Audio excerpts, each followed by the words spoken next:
ಇವತ್ತು ರಾತ್ರಿ ಊಟಕ್ಕೆ ತುಂಬಾನೇ ಆರೋಗ್ಯಕರವಾದ ರೆಸಿಪಿನ ಮಾಡ್ತಾ ಇದ್ದೀನಿ.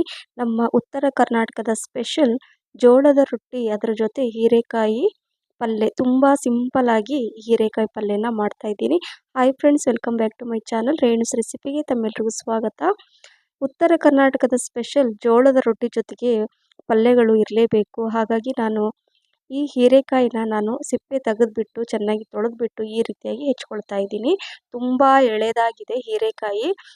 ತುಂಬ ಸಿಂಪಲ್ ಆಗಿ ಮಾಡ್ತಾ ಇದ್ದೀನಿ. ಮಸಾಲೆ ಎಲ್ಲ ಕಡಿಮೆ ಹಾಕ್ತಾ ಇದ್ದೀನಿ, ನೀವು ನೋಡ್ತೀರಾ ಈಗ. ಆದರೆ ರುಚಿ ಮಾತ್ರ ಸೂಪರ್ ಆಗಿರುತ್ತೆ. ಈ ಜೋಳದ ರೊಟ್ಟಿ ಜೊತೆ ಈ ಪಲ್ಯ ಸೂಪರ್ ಆಗಿರುತ್ತೆ. ಕೇವಲ ಒಂದು ಅರ್ಧ ಗಂಟೆಯಲ್ಲೇ ಈ ರೆಸಿಪಿ ರೆಡಿ ಆಗುತ್ತೆ, ಅಂದರೆ ರೊಟ್ಟಿ ಮತ್ತು ಈ ಪಲ್ಯ. ಕೆಲವೊಂದು ಸಲ ನಾವು ಈ ರೀತಿಯಾಗಿ ಸಿಂಪಲ್ ಆಗಿ ಕಡಿಮೆ ಮಸಾಲೆಯನ್ನು ಯೂಸ್ ಮಾಡಿ ನಾವು ಆವಾಗವಾಗ ಮಾಡಿದರೆ ನಮ್ಮ ಆರೋಗ್ಯಕ್ಕೂ ಕೂಡ ತುಂಬಾ ಒಳ್ಳೆಯದು.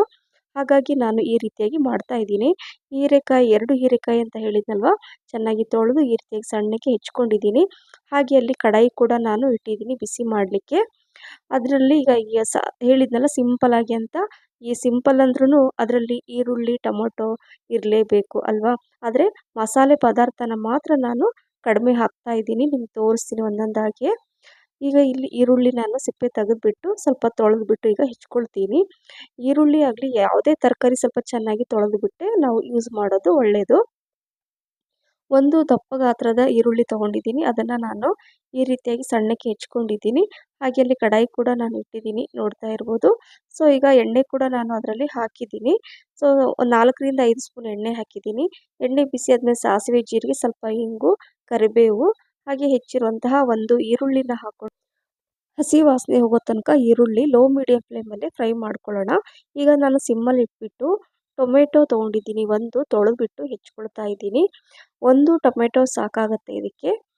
ನೋಡಿ ಈ ರೀತಿಯಾಗಿ ಹೆಚ್ಕೊಂಡ್ಬಿಟ್ಟು, ಸೊ ಈರುಳ್ಳಿ ಕೂಡ ಫ್ರೈ ಆಗಿದೆ. ಫ್ರೈ ಆದ ನಂತರ ನಾನು ಈಗ ಹೆಚ್ಚಿರುವಂಥ ಈ ಟೊಮೆಟೊನ ಇದರಲ್ಲಿ ಹಾಕ್ಕೊಳ್ತಾ ಇದ್ದೀನಿ. ಮೇನ್ ಇವೆರಡು ಇದ್ರೆ ಸಾಕು, ತುಂಬ ರುಚಿಯಾಗಿರುತ್ತೆ. ಸಿಂಪಲ್ಲಾಗಿ ಕೆಲವೊಂದು ಸಲ ಮಾಡಿದರೆ ಪಲ್ಯಗಳು ಅಥವಾ ಕೆಲವೊಂದು ಸಲ ಅಡುಗೆ ತುಂಬ ರುಚಿಯಾಗಿರುತ್ತೆ. ಸೊ ಟೊಮೊಟೊ ಫ್ರೈ ಆದಮೇಲೆ ಸ್ವಲ್ಪ ಅರಿಶಿಣ, ಅರ್ಧ ಸ್ಪೂನಷ್ಟು ಅಚ್ಚ ಖಾರದ ಪುಡಿ ಹಾಕ್ಕೊಂಡಿದ್ದೀನಿ, ರುಚಿಗೆ ತಕ್ಕಷ್ಟು ಉಪ್ಪು ಹಾಕ್ಕೊಂಡು ಇದನ್ನು ಮಿಕ್ಸ್ ಮಾಡ್ಕೊಳ್ಳೋಣ. ಇದೇ ರೀತಿಯಾಗಿ ಒಂದು 30 ಸೆಕೆಂಡ್ ಅಥವಾ 1 ನಿಮಿಷ ಈ ರೀತಿಯಾಗಿ ಮಿಕ್ಸ್ ಮಾಡ್ಕೊಳ್ಳಿ. ನಿಮಗೆ ಖಾರಕ್ಕೆ ಅನುಗುಣವಾಗಿ ಹೆಚ್ಚು ಕಡಿಮೆ ಖಾರದ ಪುಡಿ ಕೂಡ ಹಾಕ್ಕೋಬೋದು. ಈಗ ಎಲ್ಲ ಮಿಕ್ಸ್ ಮಾಡಿದ ಮೇಲೆ ಈಗ ಹೆಚ್ಚಿರುವಂಥ ಹೀರೆಕಾಯಿನ ನಾನು ಇದರಲ್ಲಿ ಹಾಕ್ಕೊಳ್ತಾ ಇದ್ದೀನಿ. ನೋಡಿ ಎಷ್ಟು ಎಳೆದಾಗಿದೆ ಹೀರೆಕಾಯಿ, ಮತ್ತು ಫ್ರೆಶ್ ಇದೆ. ತುಂಬ ಬೇಗನೆ ಬೇಯುತ್ತೆ ಇದು ಹೀರೆಕಾಯಿ, ಮತ್ತು ರುಚಿ ತುಂಬ ಜಾಸ್ತಿ. ನಮ್ಮ ಆರೋಗ್ಯಕ್ಕೆ ಹೀರೆಕಾಯಿ ತುಂಬ ಒಳ್ಳೆಯದು. ಹಸಿ ತರಕಾರಿ ಆದಷ್ಟು ಹೆಚ್ಚಾಗಿ ಬಳಸೋದು ಉತ್ತಮ. ಸೊ ಈಗ ಒಂದು ಅರ್ಧ ಗ್ಲಾಸಷ್ಟು ನೀರನ್ನು ಹಾಕ್ಕೊಂಡು ಇದನ್ನು ಮುಚ್ಚಿಡೋಣ. ಮಿಕ್ಸ್ ಮಾಡಿಬಿಟ್ಟು, ಹೀರೆಕಾಯಲ್ಲೂ ನೀರಿನಂಶ ಇರುತ್ತೆ, ಹಾಗಾಗಿ ನಾನು ಹೇಳಿದ್ನಲ್ವ, ಇದು ಸ್ವಲ್ಪ ರೊಟ್ಟಿಗೆ, ಅನ್ನಕ್ಕೆ ಎಲ್ಲದಕ್ಕೂ ಸೂಟ್ ಆಗುತ್ತೆ ಈ ಪಲ್ಯ. ಸೊ ಈಗ ಇದು ಮಿಕ್ಸ್ ಮಾಡಿದ್ವಿ, ನೀರು ಹಾಕಿ ಮಿಕ್ಸ್ ಮಾಡಿದ ನಂತರ ಇದು ಸ್ವಲ್ಪ ಕುದೀತಾ ಇರುತ್ತೆ. ನಾನೇನು ಮಾಡ್ತೀನಿ ಅಂದರೆ ಸೈಡಲ್ಲಿ ನಾನು ಗ್ಯಾಸನ್ನು ಆನ್ ಮಾಡಿ ಅದನ್ನು ಅಲ್ಲಿ ಬೇಯಲಿಕ್ಕೆ ಇಡ್ತೀನಿ. ಈಗ ಇಲ್ಲಿ ಒಂದು ಪಾತ್ರೆ ಇಟ್ಕೊಂಡ್ಬಿಟ್ಟು 1 ಗ್ಲಾಸಷ್ಟು ನೀರು ಹಾಕ್ಕೊಂಡು ಅದು ಕುದಿಲಿಕ್ಕೆ ಇಡ್ತೀನಿ. ನೀರು ಚೆನ್ನಾಗಿ ಬಿಸಿ ಆಗಬೇಕು. ರೊಟ್ಟಿ ಆದರೆ ಜೋಳದ ರೊಟ್ಟಿಗೆ ಬಿಸಿ ನೀರೇ ಹಾಕಬೇಕಾಗತ್ತೆ, ತಣ್ಣೀರು ಅಥವಾ ಉಗುರು ಬೆಚ್ಚ ನೀರು ಹಾಕಬಾರ್ದು.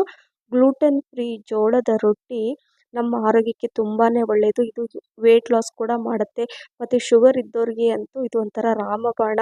ಆವಾಗ ಜೋಳ ಅತಿ ಹೆಚ್ಚಾಗಿ ಬಳಸಿ ಅಂತ ಹೇಳ್ತಾ ಇದ್ದೀನಿ. ಇಲ್ಲಿ ಹಾಗೆ ಪಲ್ಯ ಕೂಡ ಚೆನ್ನಾಗಿ ಕುದೀತಾ ಇದೆ, ಅದನ್ನು ಕೂಡ ನಾನು ಚೆಕ್ ಮಾಡ್ತಾ ಇದ್ದೀನಿ, ನೋಡ್ತಾ ಇರ್ತೀನಿ.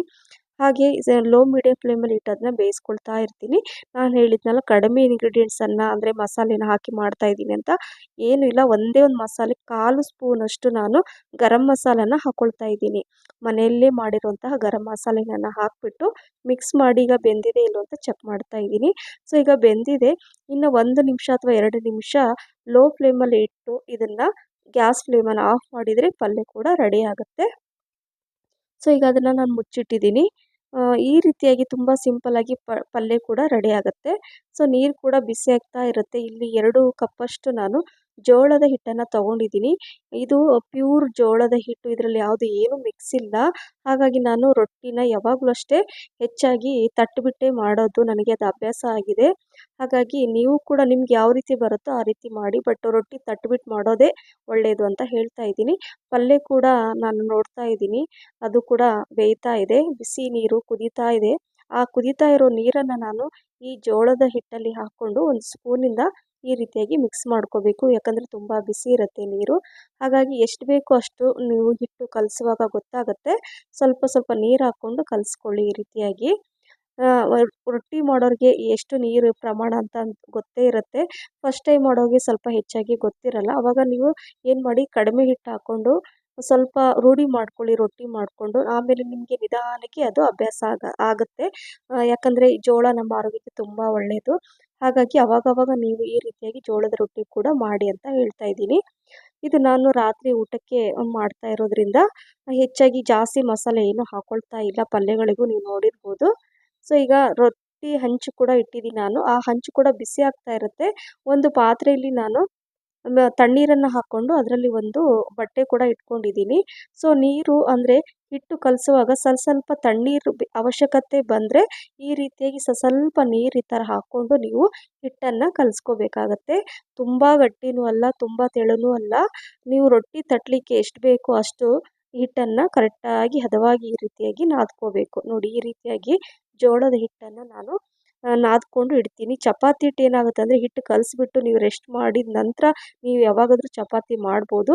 ಆದರೆ ಜೋಳದ ಹಿಟ್ಟು ಹಾಗಲ್ಲ. ಕಲಸಿದ ತಕ್ಷಣವೇ ಅದು ಇನ್ನೂ ಬಿಸಿಯೇ ಇರುತ್ತೆ, ಆವಾಗಲೇ ನಾವು ಮಾಡ್ಕೋಬೇಕು.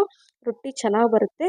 ತಣ್ಣಗಾಗಿ ಅಂದರೆ ನೀವು ಕಲಸಿಬಿಟ್ಟು ಆಮೇಲೆ ರೊಟ್ಟಿ ಮಾಡ್ತೀನಿ ಅಂದರೆ ರೊಟ್ಟಿ ಆಗೋದು ಅಷ್ಟು ಚೆನ್ನಾಗಿ ಆಗಲ್ಲ. ಹಾಗಾಗಿ ನೋಡಿ, ಈಗ ನಾನು ಹಿಟ್ಟನ್ನು ತೊಗೊಂಡ್ಬಿಟ್ಟು ಒಣ ಹಿಟ್ಟು ಈ ರೀತಿಗೆ ಹಾಕ್ಕೊಂಡು ನೋಡಿ ಈ ರೀತಿಯಾಗಿ ರೋಲ್ ಮಾಡಿಕೊಂಡು ಸ್ವಲ್ಪ ಕೆಳಗಡೆ ಹಿಟ್ಟು ಹಾಕ್ಕೊಂಡಿದ್ದೀನಿ. ನಂತರ ಈ ರೀತಿಯಾಗಿ ನಾನು ತಟ್ಕೊಳ್ತಾ ಇದ್ದೀನಿ. ಹಂಚು ಕೂಡ ಬಿಸಿ ಆಗ್ತಾ ಇರುತ್ತೆ. ಈ ರೀತಿಯಾಗಿ ರೊಟ್ಟಿ ತಟ್ಕೊಂಡು ಮಾಡ್ತಾ ಇದ್ರೆ ತುಂಬಾ ಒಳ್ಳೆಯದು. ಇತ್ತೀಚಿಗೊಂದು ರೊಟ್ಟಿ ತಟ್ಟೋದನ್ನೇ ಮರಿತಾ ಇದ್ದಾರೆ. ನಮ್ಮ ಅಜ್ಜ ಅಜ್ಜಿ ಕಾಲದಲ್ಲಿ ಎಲ್ಲ ನಮ್ಮ ಈ ಹಳೇದೆಲ್ಲ ಬಿಟ್ಟು ಈಗ ಹೊಸ ಉದ್ಬಿಟ್ಟು ಮಾಡ್ತಾರೆ. ಅದರಲ್ಲಿ ಹೊರಗಡೆಯಿಂದ ರೊಟ್ಟಿ ತಂದರೆ ಹೆಚ್ಚಾಗಿ ಜೋಳದಲ್ಲಿ ಅಕ್ಕಿ ಮಿಕ್ಸ್ ಮಾಡಿರ್ತಾರೆ ಅತಿ ಹೆಚ್ಚಾಗಿ. ಹಾಗಾಗಿ ನಾನು ಮನೆಯಲ್ಲೇ ಈ ರೀತಿಯಾಗಿ ಜೋಳ ತಂದುಬಿಟ್ಟು ಕ್ಲೀನ್ ಮಾಡಿ ಅದನ್ನು ಮಿಲ್ಲಲ್ಲಿ ಹಾಕಿಬಿಟ್ಟು ನಾನು ಈ ರೀತಿಯಾಗಿ ರೊಟ್ಟಿ ಮಾಡೋದು. ಹಾಗಾಗಿ ನೀವು ಕೂಡ ಇದೇ ರೀತಿ ಮಾಡಿ. ನಮ್ಮ ಆರೋಗ್ಯ ನಮ್ಮ ಕೈಯಲ್ಲೇ ಇರುತ್ತೆ ಅಲ್ವಾ? ಹಾಗಾಗಿ ನಮ್ಮ ಫ್ಯಾಮಿಲಿ ಚೆನ್ನಾಗಿರಬೇಕು ಅಂದರೆ ನಾವು ಆರೋಗ್ಯಕರವಾದ ಅಡುಗೆನ ಮಾಡಿ ಫ್ಯಾಮಿಲಿಯಲ್ಲಿ ಇರೋರಿಗೆಲ್ರಿಗೂ ನಾವು ಕೊಡೋದು ನಮ್ಮ ಕರ್ತವ್ಯ ಅಂತ ಹೇಳ್ತಾ ಇದ್ದೀನಿ. ನೋಡಿ, ಈ ರೀತಿಯಾಗಿ ರೊಟ್ಟಿ ತಟ್ಟಿರೋ ರೊಟ್ಟಿ ಹಾಕಿ ಅದ್ರ ಮೇಲೆ ತಣ್ಣೀರನ್ನು ನಾನು ಈ ಥರ ಸ್ಪ್ರೆಡ್ ಮಾಡಿ ಎರಡು ಕಡೆ ಚೆನ್ನಾಗಿ ಬೇಯಿಸ್ಕೊಳ್ತಾ ಇದ್ದೀನಿ. ತಣ್ಣೀರನ್ನೇ ಹಾಕ್ಕೋಬೇಕು ಒಂದು ಕಾಟನ್ ಬಟ್ಟೆಯಲ್ಲಿ.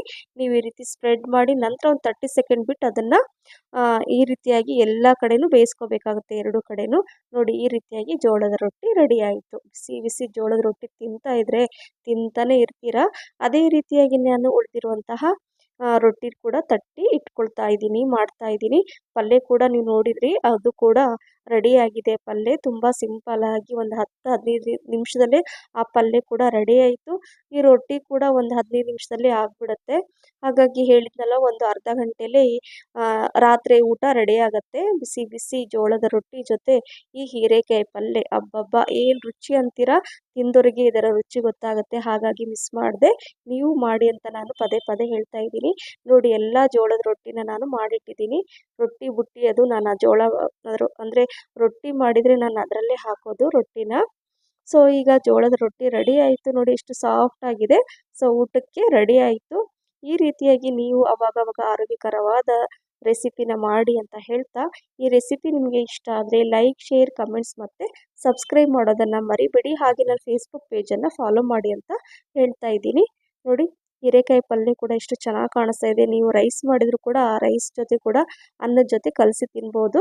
ಪಲ್ಯ, ಸ್ವಲ್ಪ ಮೊಸರು ಹಾಗೆ ಈರುಳ್ಳಿ ಇಟ್ಟು ನೀವು ತಿಂತಾ ಇದ್ದರೆ ಅದ್ರ ಜೊತೆ ಒಂದು ಮೆಣಸಿನ್ಕಾಯಿ ಖಾರ ಖಾರವಾಗಿ ಈ ರೀತಿ ನಮ್ಮ ಉತ್ತರ ಕರ್ನಾಟಕದ ಸ್ಪೆಷಲ್ ಥಾಲಿ ರೆಡಿ ಆಯಿತು. ನೀವು ಮಾಡಿ ಅಂತ ಹೇಳ್ತಾ ನೋಡಿ ತೋರಿಸ್ತೀನಿ. ಬಿಸಿ ಬಿಸಿ ರೊಟ್ಟಿ ಈ ಪಲ್ಯ ಜೊತೆ ಬಾಯಲ್ಲಿ ನೀರಿಸುವಂತಹ ರುಚಿ ಇದು. ಮತ್ತೆ ಇನ್ನೊಂದು ರೆಸಿಪಿ ಜೊತೆ ಸಿಗ್ತೀನಿ. Thank you for watching. Bye.